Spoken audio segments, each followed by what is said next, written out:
prêcher à l'église de l'Est ce matin et il va apporter la parole aujourd'hui. Comme ça, le Père va avoir congé. Amen. Alléluia. Frère David, je sais qu'il a cherché la face de Dieu et viens, parle-nous de la part de Dieu sans crainte, sans hésitation, sans intimidation, sans favoritisme.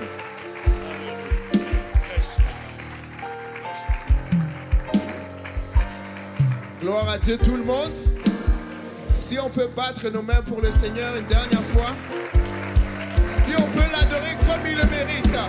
Notre Dieu est un Dieu grand, notre Dieu est un Dieu fidèle, notre Dieu est un Dieu parfait et il mérite une bonne adoration. S'il y a un apostolique en celui qui peut adorer le Seigneur Jésus comme il mérite d'être adoré.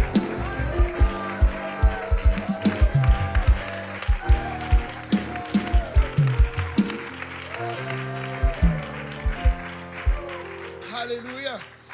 Bonne fête des pères à tous les papas. Amen. Et bonne fête des pères à mon papa également. Amen, pasteur Kaouzi. Maman Jolie a déjà tout dit. Et je ne peux pas plus rajouter. Amen. Mais c'est le meilleur. Amen. C'est le meilleur des papas. Et et je sais que c'est le meilleur. Je sais que c'est le meilleur parce que vous tous, vous l'appelez papa également. Et je sais que ce n'est pas quelque chose qu'il impose. Il n'est pas en train de dire, si on ne m'appelle pas papa, je ferme l'église. Amen. Mais je sais qu'il a juste ce caractère paternel, ce caractère paternel. Amen. Il nous surveille tous. Il a un œil sur nous tous. Il veut toujours notre meilleur bien. Il a toujours notre meilleur intérêt en jeu. Amen. Amen. Ça, on peut le dire. Il a notre meilleur intérêt en jeu. Même quand, je vais dire, même quand nous-mêmes, on n'a pas notre meilleur intérêt en jeu, lui, il l'a pour nous. Amen. Mais nous ne sommes pas venus adorer le pasteur Kaouzi. Amen. On est venus parler sur la parole de Dieu. Amen.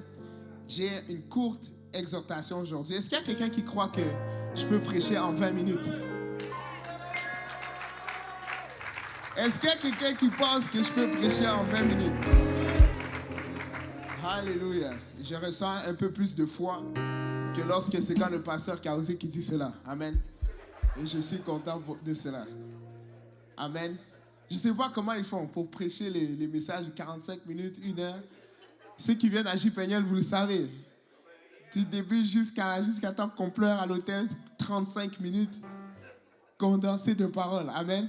Donc sans plus tarder, pour ne pas allonger le temps, on va aller dans Psaume 37, verset 25. Alléluia. Et pendant que vous cherchez, je vais prendre le temps, bien sûr, d'honorer tous les pasteurs ici présents et tous ceux avec qui je partage cette belle chair. Amen. Du pasteur Graham à tous les autres qui sont venus après lui. Amen. Et j'anticipe partager la chair avec mes amis là, qui sont un peu cachés ici. Thierry, Lévrard, Mike, Gab. Maestro, il est déjà proche de la chair. Amen. Et mes amis qui sont en train de se cacher derrière au fond, je vous vois. Maggie, Dieu juste, amen. Ils vont tous y passer, n'est-ce pas, pasteur? Chacun son tour, amen. Chacun son tour. Je suis déjà en train de prendre ma retraite anticipée.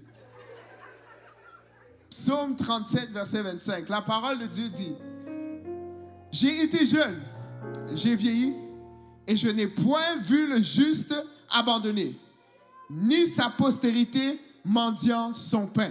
Amen. Lisons-le encore une fois, mais tous ensemble. J'ai été jeune, j'ai vieilli, et je n'ai point vu le juste abandonné, ni sa postérité mendiant son pain. Amen. Aujourd'hui, je suis venu prêcher un message très simple qui s'intitule « Tu n'es pas abandonné ». Amen. Tu n'es pas abandonné. Je ne sais pas pour vous, moi ça... Peut-être c'est juste le piano, mais ça me met quelque chose dans mon esprit. Que quelqu'un dise « Je ne suis pas abandonné ». Peu importe comment ça peut sembler, je ne suis pas abandonné. Alléluia. Si on peut prier tous ensemble, rapidement pour les moments qui vont suivre. Seigneur Père, nous te remercions pour ta parole, Seigneur, qui est vraie, Seigneur. Ta parole, Seigneur, qui passe à travers le test du temps, Seigneur Père. Ta parole, Seigneur Jésus, dans laquelle il n'y a pas de contradiction, il n'y a pas de mensonge, Seigneur. Nous venons aujourd'hui, Seigneur Père, entrer dans cette écriture et que cette parole, Seigneur Jésus, qui est vivante, Seigneur, puisse, Seigneur, que cette parole puisse être, Seigneur, être plantée en nous, Seigneur Père, et que cette parole produise des fruits qui vont mener jusqu'à la vie éternelle. Seigneur, nous savons que face à ta parole, Seigneur, il y a seulement deux réactions. Soit, Seigneur, on va l'accepter, elle va nous transformer, ou on va la rejeter, Seigneur Père, et elle va être une pierre d'achoppement pour nous, Seigneur Père, mais nous voulons être transformés par ta parole. Alléluia. Si un apostolique, si l'église de Saint-Laurent peut dire au nom de Jésus, au nom de Jésus. Alléluia. Battons nos mains pour le Seigneur une dernière fois.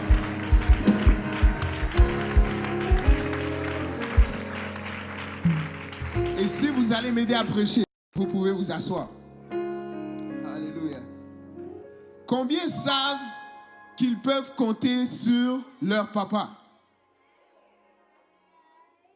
Combien savent qu'ils peuvent compter sur leur papa? Que ça soit un père, que ça soit ton papa de naissance ou un père spirituel. Mais combien savent que mon père, il est fiable? Je peux compter sur lui. Peu importe la situation. Moi, je sais que je peux compter sur mon père pour plusieurs raisons. Amen. C'est quelqu'un qui a beaucoup d'expérience de vie. C'est quelqu'un qui est venu dans ce pays avec pas grand-chose. Et puis avec ce pas grand-chose, avec beaucoup de discipline, beaucoup de travail acharné, il est devenu quelqu'un. Amen. Il est devenu quelqu'un. Maison, famille, enfant, petit-fils, maintenant petit-fille. C'est quelque chose. Je peux compter sur lui. Mais la situation dans laquelle je sais que je peux le plus compter sur lui, ou bien il a un super pouvoir sur lequel je peux toujours compter. Ce super pouvoir, c'est juste une petite pièce cubique comme ça, qui est à peu près 3 cm de grandeur, peut-être 4 cm et demi de largeur. Et c'est une carte. Et cette carte, elle peut avoir plusieurs couleurs. Des fois, elle est bleue. Des fois, elle est blanche. Des fois, elle est noire. Des fois, c'est bleu. Et puis, il y a un signe écrit BMO dessus en rouge. Des fois, c'est blanc et vert. C'est écrit Visa. Des fois, c'est noir et c'est écrit Mastercard. Et je ne sais pas pour vous, mais comme mon père, il sait bien gérer son argent, les différentes cartes ont différents types de pouvoirs. Je sais qu'il y a la carte noire. La carte noire, elle, c'est pour les choses du jour à jour. Tu sais, je vais un petit McDo une fois de temps en temps. Avant. Moi, maintenant, je ne vais pas dire plus maintenant, mais avant. Quand j'étais plus jeune, c'était la carte noire qu'on pouvait avoir pour les choses rapides. La carte bleue, je l'ai rarement utilisée. On m'a plus dit, David, va déposer un chèque. Je mets dans la carte bleue. Je n'ai pas trop vu les pouvoirs de la carte bleue. Mais il y a cette carte blanche. Je ne sais pas pourquoi, mais quand les demandes deviennent grandes, c'est là qu'on sort la carte blanche. Et cette carte blanche ne m'a jamais failli. Cette carte blanche est fidèle. Cette carte blanche est constante. À travers le temps, à travers les circonstances, les tribulations, cette carte blanche ne m'a jamais failli. Jamais failli. Vous pouvez demander à mes frères et à mes sœurs. Et je suis sûr qu'ils connaissent la fameuse carte blanche. Oh! La carte blanche, même quand c'est le temps d'acheter des choses pour JPNL, qu'on doit passer des grosses commandes, ça passe sur la carte blanche. Amen. Donc, peu importe le test, je savais que je pouvais compter sur cette carte blanche-là. Et la vie a une manière de nous tester, n'est-ce pas? Nous le savons tous, même avant notre salut. Les épreuves, qu'ils soient financiers, qu'ils soient financiers, qu'ils soient émotionnels ou physiques, il va avoir une situation qui va tester nos limites. Mais une chose qui est différente pour nous, les chrétiens, c'est que maintenant que nous sommes sauvés, nous avons un espoir. Amen. On a une espérance éternelle. On sait que toutes nos souffrances ici-bas vont être rentabilisées un jour. Amen. Qui a cet espoir éternel? Qui a l'espoir du salut en eux? Amen. Nous savons que même la meilleure journée ici-bas sur terre ne pourra pas se comparer à la pire journée au ciel. Amen. Et on sait très bien que cette espérance éternelle, c'est ça qui nous garde. Mais des fois, on se retrouve dans cette vallée-là, cette vallée de l'ombre de la mort. Et dans ces moments de faiblesse, le diable aime nous chuchoter à l'oreille pour nous dire que nous sommes abandonnés. Et je ne parle pas des jours où est-ce qu'on a un mot de tête qui est plus grand que les autres. Je ne parle pas des jours où est-ce que peut-être on va cogner notre orteil sur un banc de l'église. Mais je parle du jour où le docteur te donne un diagnostic qui commence avec quand, qui finit avec serre. Je parle des jours où est-ce que tu reçois une facture qui bouleverse complètement ton style de vie pour les prochains mois, semaines ou années. Et c'est dans ces moments-là où est-ce qu'on entend une voix murmurer dans ton oreille. Tu vois, le Seigneur t'a laissé. Parce que c'est impossible que tu traverses cela en tant qu'enfant de Dieu. C'est impossible. Et le diable aime nous faire à croire que nous sommes abandonnés. Mais laisse-moi te dire qu'il est impossible que le Seigneur t'abandonne. Il est impossible que le Seigneur t'abandonne. Il est impossible que le Seigneur t'abandonne. Et c'est tellement bien dit dans le psaume 139, à partir du verset 2. La Bible dit, tu sais quand je m'assieds, tu sais quand je me lève. Tu pénètres de loin ma pensée. Tu sais quand je marche et quand je me couche. Et tu pénètres toutes mes voies. Car la parole n'est pas sur ma langue que déjà, ô Éternel, tu la connais entièrement. Tu m'entoures par derrière et par devant. Et tu mets ta main sur moi. Une science aussi merveilleuse et au-dessus de ma portée. Elle est trop élevée pour que je puisse la saisir. Où irai-je loin de ton esprit et où fuirai-je loin de ta face? Si je monte aux cieux, tu y es. Et si je me couche au séjour des morts, tu vois là. Si je prends les ailes de l'aurore et que j'aille habiter à l'extrémité de la mer, là aussi ta main me conduira et ta droite me saisira. Si je dis au moins les ténèbres me couvriront, la nuit devient lumière autour de moi. Car même les ténèbres ne sont pas obscures pour toi. La nuit brille comme le jour et les ténèbres comme la lumière. Laissez-moi vous dire, le diable est un menteur. Amen. Je veux confirmer à quelqu'un aujourd'hui que tu n'es pas abandonné. Amen. Au fait, c'est drôle à dire, mais des fois, j'aime entendre le diable me dire des choses comme ça. Parce que je sais qu'il ne peut pas dire la vérité. Donc, si le diable est en train de me dire que je suis abandonné, je sais que c'est exactement le contraire qui est vrai.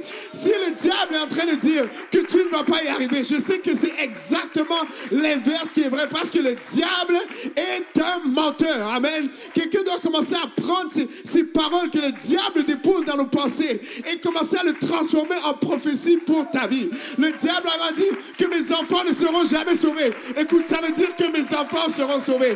Le diable va peut-être me dire que je n'aurai jamais d'enfants, mais ça veut dire exactement que je veux avoir une postérité.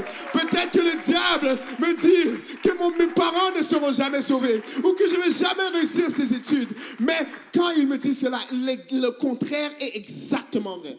Parce que le diable est un menteur et le père du mensonge. Amen.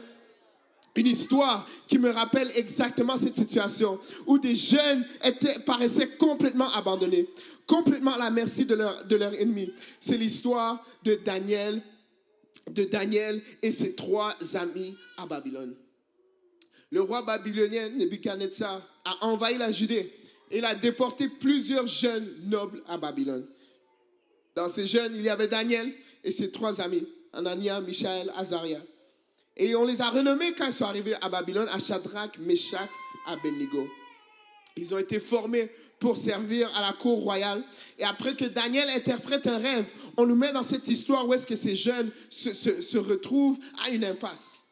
Le roi de Babylone ordonne un décret. Il érige dans tout son ego, il érige une statue et il se dit que tout le monde doit adorer cette statue. Sinon, on vous jette dans la fournaise ardente. Mais ces 3 jeunes Hébreux ont dit que non, nous on va se tenir pour la vérité. Donc la trompette a sonné et les 3 jeunes Hébreux sont restés debout. Ils ne se sont pas prosternés devant cette statue. Et à cause de cela, le roi les interpelle et essaye de les donner une deuxième chance. Il dit, les gars, je ne veux vraiment pas vous jeter dans cette fournaise. Je ne veux vraiment pas vous mettre dans cette situation impossible.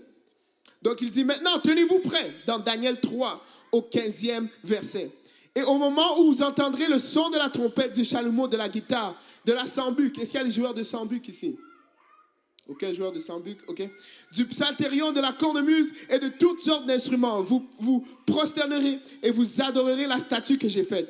Si vous ne l'adorez pas, vous serez jetés à l'instant même au milieu d'une fournaise ardente. Et quel est le Dieu qui vous délivrera de ma main? Ça, c'est une question rhétorique, une question à ne jamais poser à un chrétien. Mais qui est ton Dieu? Donnez pas à mon Dieu une occasion de vous montrer qui il est. Laissez-moi juste dire ça à l'enfer, vite fait.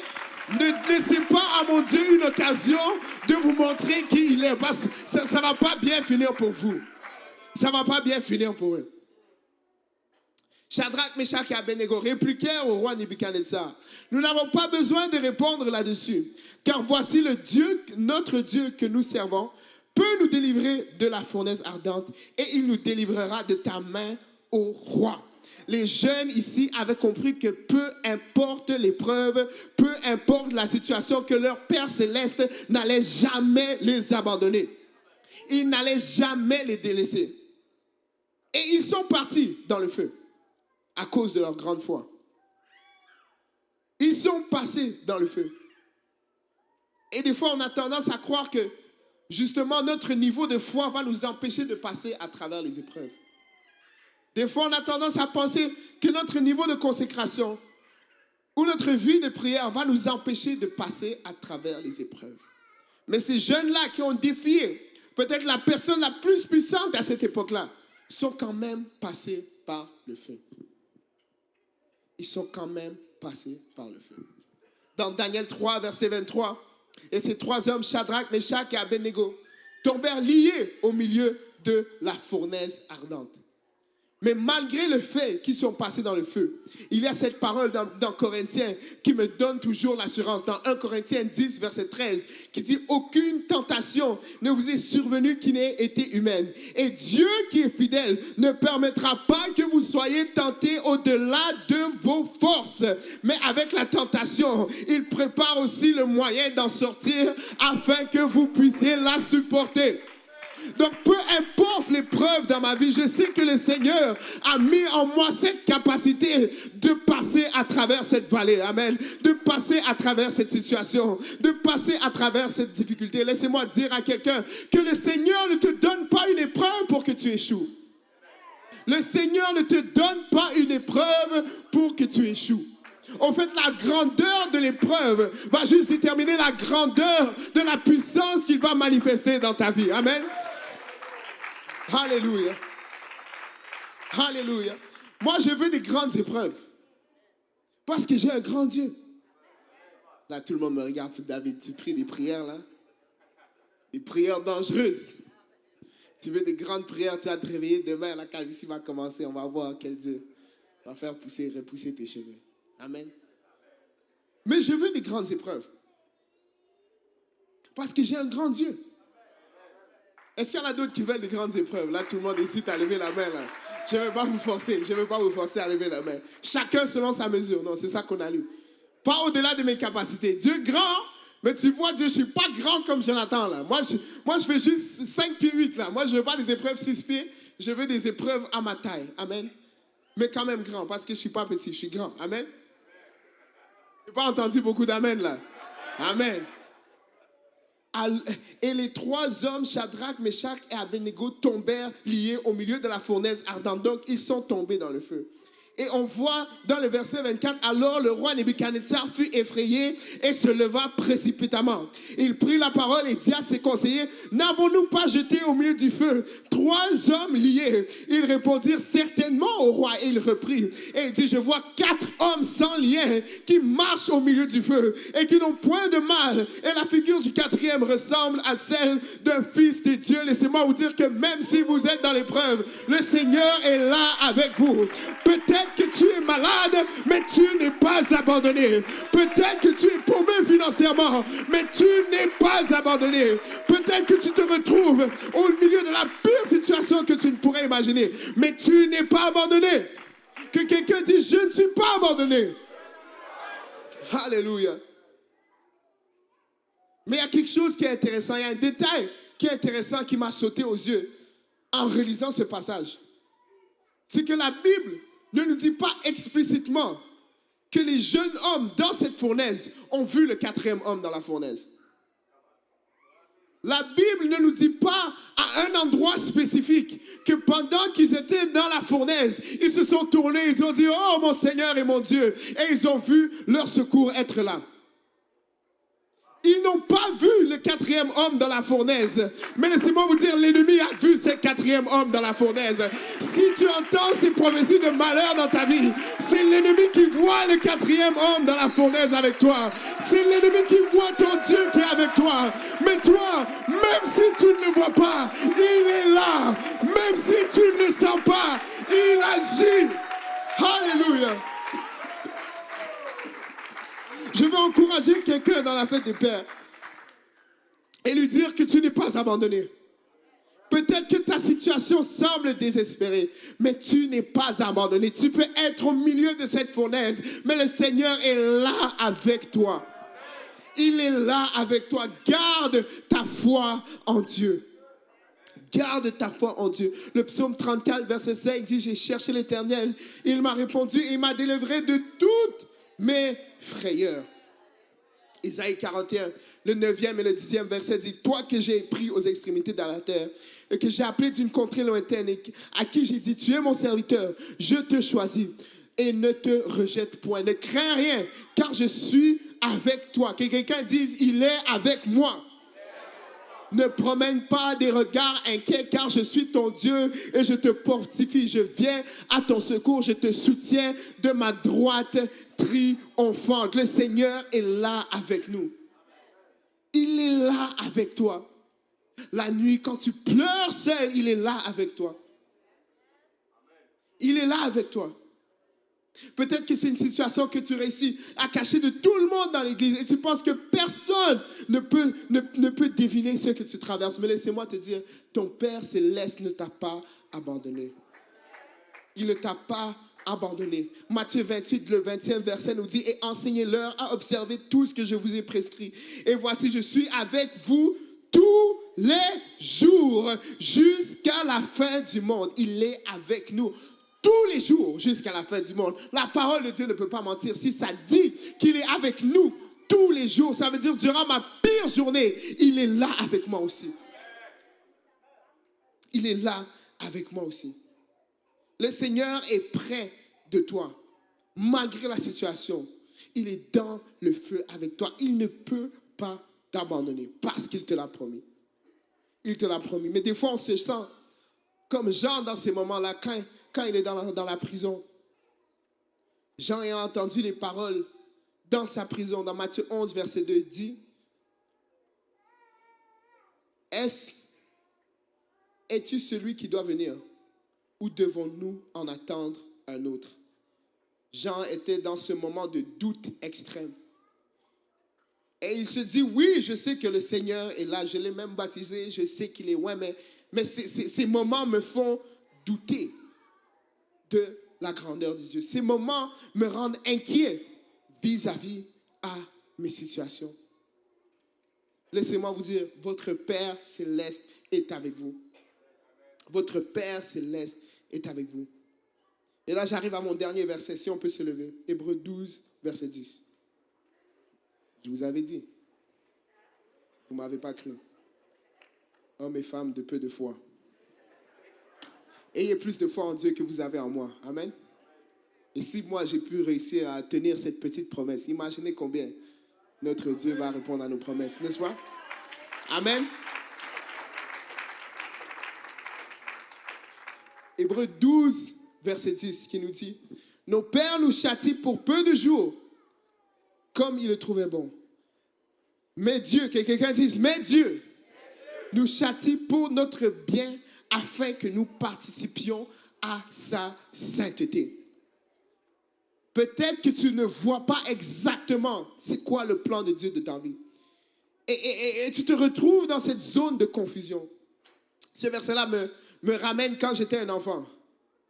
Et bien sûr, comme tout enfant, je dirais bien éduqué, j'ai été châtié. Est-ce qu'il y en a qui ont été châtiés ici? Nous avons tous été châtiés. Et quand on est des enfants, on ne comprend pas. Ça ne fait pas de sens. Moi, je voulais juste manger du chocolat à 23 heures. Pourquoi est-ce que je me fais taper? Je voulais un jouet dans le supermarché, donc j'ai essayé de faire une crise pour l'avoir. Pourquoi est-ce que je me fais taper? Et nos pères, on comprend en grandissant que tous ces châtiments-là, c'était pour une raison. On comprend en grandissant que ces épreuves par lesquelles on passait étaient en train de former notre caractère.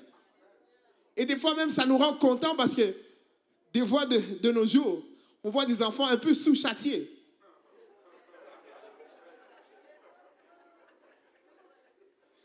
On voit des enfants qui n'ont pas eu le même degré de difficulté que nous en grandissant. Et on comprend, ça fait juste tellement de sens maintenant.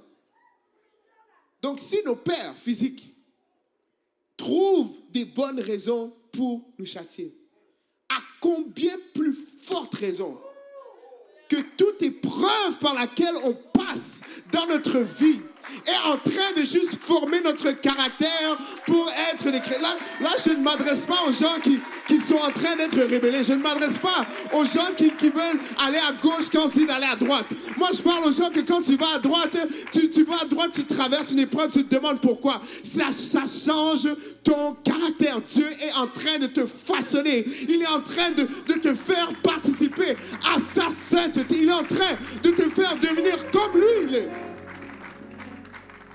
Et peut-être que ça ne fait aucun sens aujourd'hui. Comme quand on était enfant, ça ne faisait aucun sens. Mais laissez-moi vous dire, il y a un sens à ton épreuve.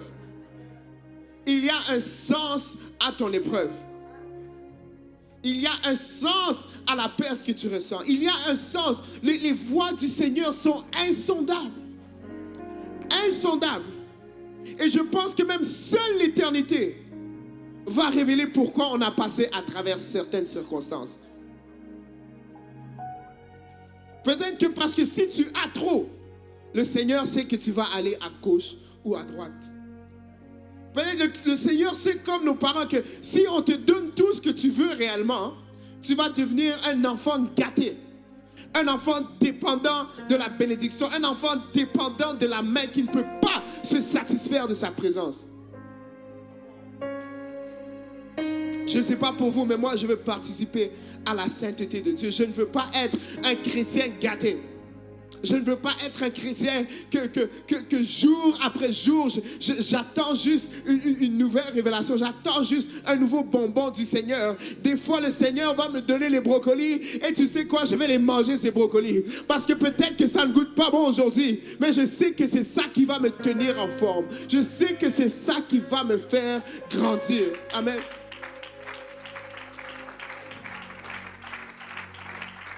Et des fois, je dirais même souvent, au fait, il y a cette phrase qui est devenue populaire qui dit que le professeur, il n'est pas là durant le moment du test. Le professeur n'est pas là durant le moment du test. Et le vrai test, au fait, c'est est-ce que tu es capable d'y arriver sans qu'il te tienne la main à chaque fois. Des fois, on se dit, Seigneur, pourquoi est-ce que tu m'abandonnes? Pourquoi est-ce que j'ai l'impression que tu m'as lâché? Mais le Seigneur veut juste que comme je ne sais pas si vous avez déjà vu un enfant qui est en train d'apprendre à faire du vélo sur 2 roues.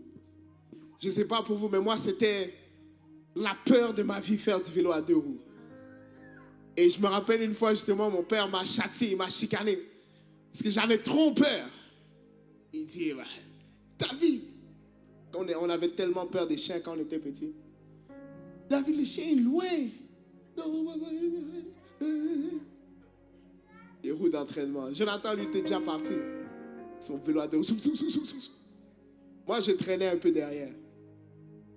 Et c'est juste une chose incroyable d'observer cet enfant que de peu à peu que le père est en train de relâcher le siège, qu'il commence à pousser par lui-même. Et il commence à avancer. C'est une chose tellement belle. On veut tous grandir notre foi, mais notre foi peut juste être manifestée quand on ne voit pas. Si tu vois, tu n'es pas en train d'exercer ta foi. Et sans la foi, il est impossible de lui être agréable. Il est impossible de lui être agréable. Donc des fois le Seigneur va nous dire, vas-y mon enfant, exerce ta foi, pédale un peu plus, tu es capable. Je t'ai tenu la main jusqu'à aujourd'hui, mais maintenant c'est à ton tour de pédaler vers toi-même. C'est à ton tour d'utiliser cette foi que je t'ai donnée. Et oui, tu ne me vois pas dans le feu. Oui, tu ne me vois pas dans le feu, mais laisse-moi te dire, ton ennemi, il me voit dans ce feu et il ne peut pas mettre sa main sur toi plus que je ne lui permets. Alléluia. S'il y a un chrétien qui sait qu'il n'est pas abandonné en ce lieu, si tu peux t'avancer vers l'avant.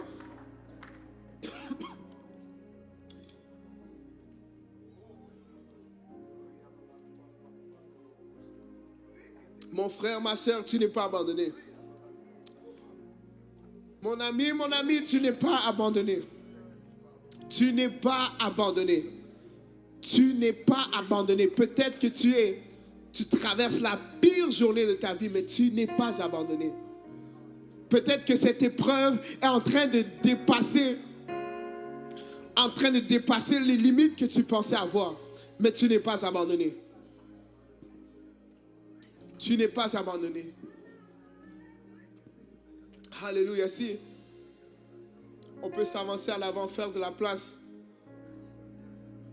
pour ceux qui arrivent derrière.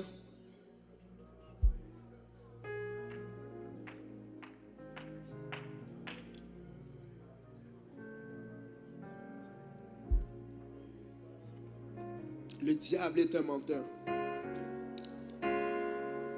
Le diable est un menteur. Le diable est un menteur. Alléluia. Toute parole négative, ne la laisse pas pénétrer dans ton esprit, ne la laisse pas mariner dans ton esprit. Prends autorité sur tes pensées. Prends autorité sur tes paroles. Je ne suis pas abandonné. Peut-être que la situation semble impossible, mais au nom de Jésus, je ne suis pas abandonné. Mon Père Céleste me voit, mon Père Céleste m'entend, et c'est peut-être une épreuve de ma foi, mais je ne suis pas abandonné. Je ne suis pas abandonné. Seigneur, aide-moi à voir à travers les épreuves, à travers les circonstances, ta main qui est à côté de moi. Peut-être qu'elle n'est pas dans ma main comme d'habitude, mais ta main qui me guide, ta main qui me protège, qui me garde, qui me précède, Seigneur Jésus. Quelqu'un doit juste se laisser guider par la foi. Je dis, Seigneur, je ne le vois pas, mais tu agis. Seigneur, je ne le sens pas, mais je sais que tu agis.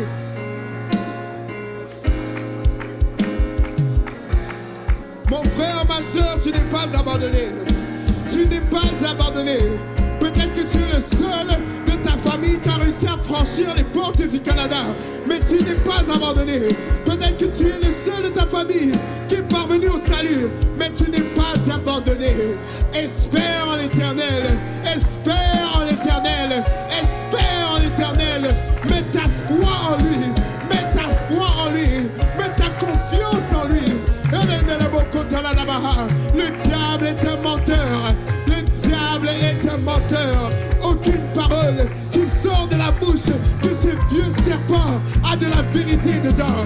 Aucune parole qui sort de la bouche de ce vieux dragon a de la vérité dedans. Oh Seigneur, permets-moi d'exercer ma foi, Jésus. Permets-moi d'exercer ma foi, Seigneur. Tu n'es pas abandonné, enfant de Dieu. Tu n'es pas abandonné, enfant de Dieu.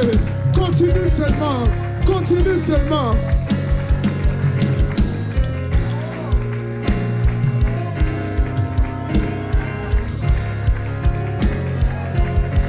Même dans la pire des pires de tes journées, même dans la pire des pires de tes journées, même au milieu de la fournaise, il est là avec toi. Peut-être que tu tu ne le comprends pas, mais il est là avec toi. Il est là avec toi. Que ta foi soit éprouvée et qu'elle produise des fruits. Que ta foi soit éprouvée et qu'elle produise des fruits. Quelqu'un doit être encouragé aujourd'hui. Quelqu'un doit être encouragé aujourd'hui. Espère en l'Éternel. Espère en l'Éternel.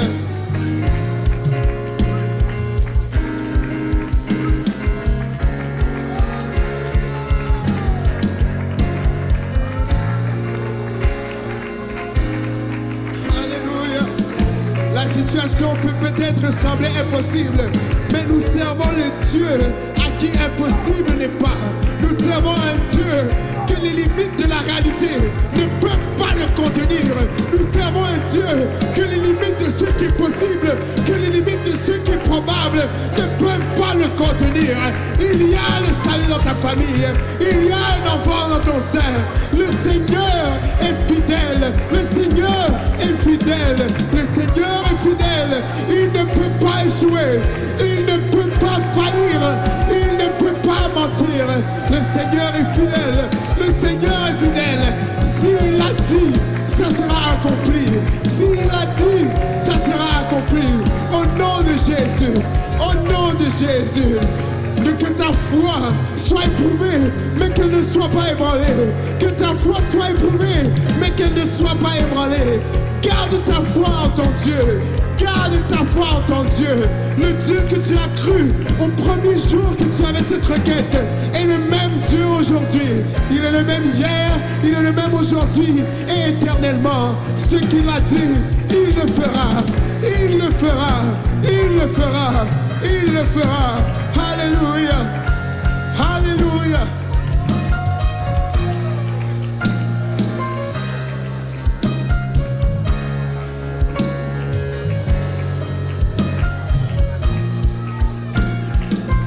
Alléluia.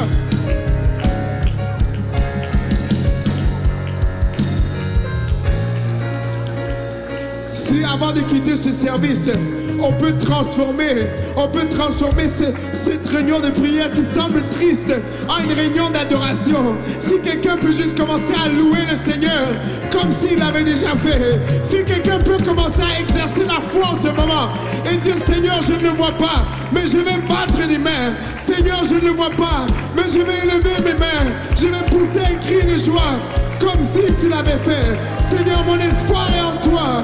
Mon espoir est en toi.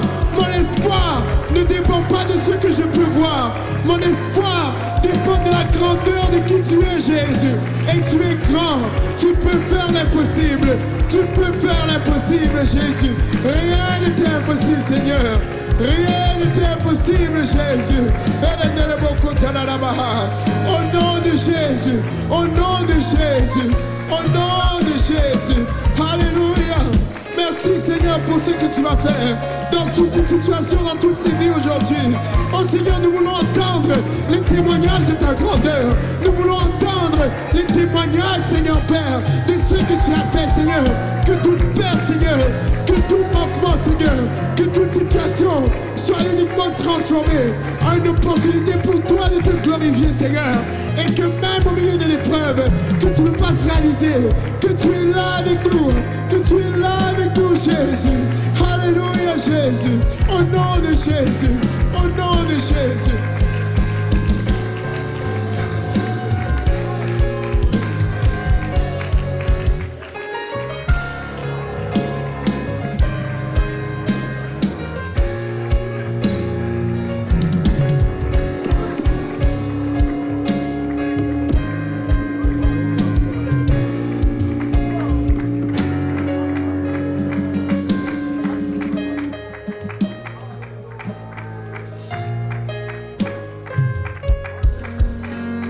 Alléluia, Jésus. Tu n'es point abandonné. Alléluia. Juste une pensée. Le prédicateur avait mentionné à l'église de l'Est, mais qui n'a pas été mentionné ici.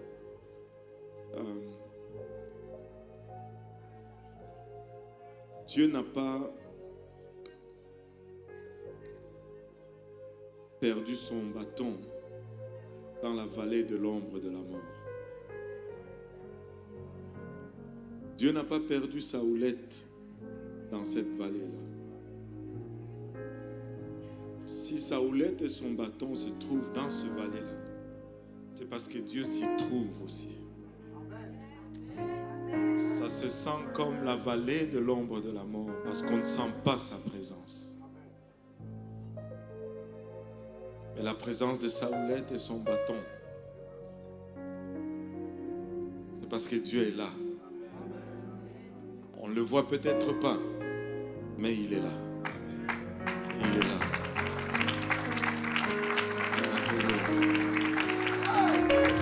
Le bâton de Dieu n'est pas tout seul dans la vallée. Dieu est là avec son bâton. Dieu est dans cette ombre, dans cette vallée de l'ombre de la mort. Alléluia. Ça se sent comme la vallée de l'ombre de la mort. Parce qu'on ne peut pas voir Dieu. On ne peut pas le sentir. Mais il est là. Et il tient son bâton. Et il tient sa houlette. Il est là avec toi dans cette vallée.